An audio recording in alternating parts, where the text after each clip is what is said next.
a gente tem que ter o cuidado com o que se chama na justiça de quiprocó. O que acontece? A Petrobras vendeu uma refinaria chamada Landulfo Alves, que fica na Bahia. O Brasil tem problema, que é o seguinte, o Brasil importa combustível, tá, gente? Nós somos um país que exportamos petróleo e importamos combustível. Por quê? Porque a gente exporta petróleo cru e importa combustível refinado, tá bom? Que é o que acontece no Brasil no geral, né? A gente exporta milho e importa coisa feita de milho, né? Característica de país subdesenvolvido, pobre, sei lá o que, como vocês quiserem chamar, né? Que não quer lutar lá em cima com os países que são os países industrializados, tá? Então a gente prefere, ao invés de vender a carne premium, não sei o que, a gente manda o quarto de boi direto para não sei aonde e lá as pessoas, né? É capaz da gente estar comprando carne importada da França e que na real aquela carne é brasileira, tá? Vocês sabem como isso acontece, né?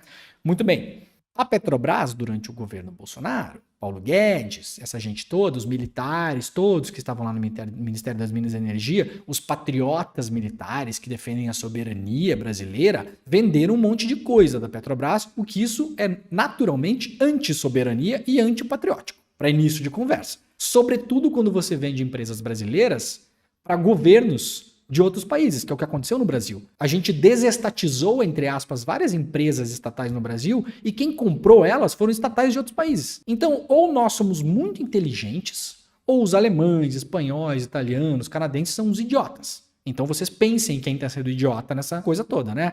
Vamos desestatizar o aeroporto, não sei o que, administração do aeroporto de Porto Alegre. Quem é que está tomando conta do aeroporto de Porto Alegre hoje? Os alemães. Vamos desestatizar essa companhia de gás aqui no estado de São Paulo. Quem tomou conta daquilo? A estatal italiana de petróleo, né? É isso que está acontecendo. Isso está acontecendo de fato. A gente está desestatizando coisas do Brasil e colocando na mão de estados soberanos de outros lugares. Isso é uma coisa inteligente por parte do Brasil ou desses estados soberanos? Vocês têm a resposta. É uma resposta óbvia. Aí, vendemos uma refinaria para os Emirados Árabes, não para a Arábia Saudita. São coisas diferentes, tá? São lugares diferentes. As joias vieram como presente da Arábia Saudita. A refinaria foi vendida para os Emirados Árabes. O que aconteceu com essa refinaria? O TCU falou isso e uma auditoria encomendada pelo Banco BTG Pactual, encomendada pelo próprio Ministério da Economia, falou também. A refinaria valia muito mais do que o preço de venda. E o Brasil insistiu num preço de venda abaixo da valorização da refinaria, tá bom? Então a gente deu de banana, de bandeja, para os Emirados Árabes uma refinaria, que era da Petrobras. Tá lá, já está sob comando deles, eles já estão comandando essa refinaria. As joias vieram da Arábia Saudita. Qual que é a grande questão do que a gente pode fazer em termos de análise política, de avaliação política? Não tem o quiprocó, que é aquele caso que eu falei do triplex do Guarujá. Qual que é o quiprocó? Eu te dou uma coisa e você me dá outra. Qual que era o quiprocó? Isso é um termo técnico, né? De uma denúncia. Qual que era o quiprocó do caso do triplex? O Lula teria indicado pessoas para ocupar postos da Petrobras e graças a isso ele teria ganho ou teria tido a promessa de... Tá? Que também é enquadrado como corrupção passiva no Brasil. Aceitar a promessa de receber propina também é encarado como corrupção passiva segundo o Código Penal, tá, gente? Você não precisa necessariamente receber isso na mão. Você pode simplesmente só aceitar receber. Então o Lula teria ganho um apartamento em troca de indicar diretores da Petrobras.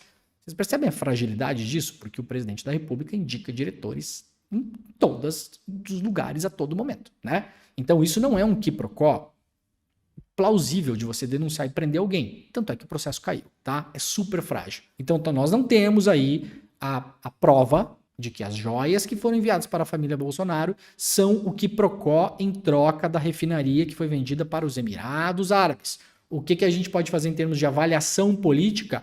Nós entregamos de bandeja a preço de banana uma refinaria que já é escasso no Brasil, nós não refinamos gasolina suficientemente para o nosso próprio consumo e por isso temos que importar gasolina. Entregamos de bandeja na mão de um dos maiores membros da OPEP, que é a Organização do Petróleo, que no fim das contas, no mundo, determina o preço do combustível, o preço da energia. E quando determina o preço da energia, determina o preço de tudo, porque tudo é movido a energia, desde colher a soja até transportar um biscoito, né?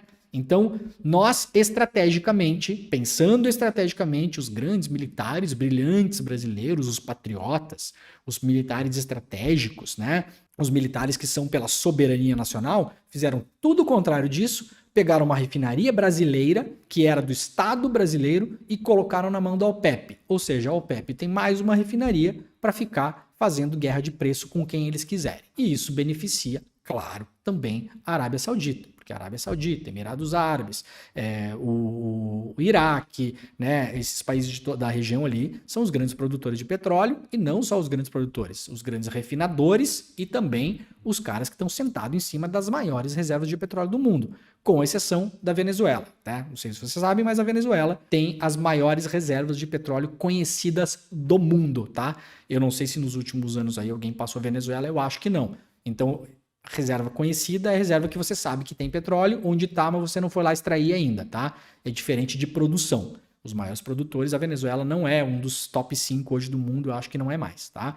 Ainda são os Emirados Árabes, os Estados Unidos, né? O Canadá, o Brasil acho que é o 8º, 10º, uma coisa assim, tá? Então a gente pegou um pedaço super importante de uma indústria estratégica no mundo todo, de um grupo muito pequeno de países que detém a exploração e a venda de petróleo no mundo todo, no qual o Brasil está inserido. O Brasil é uma potência do petróleo no mundo, né?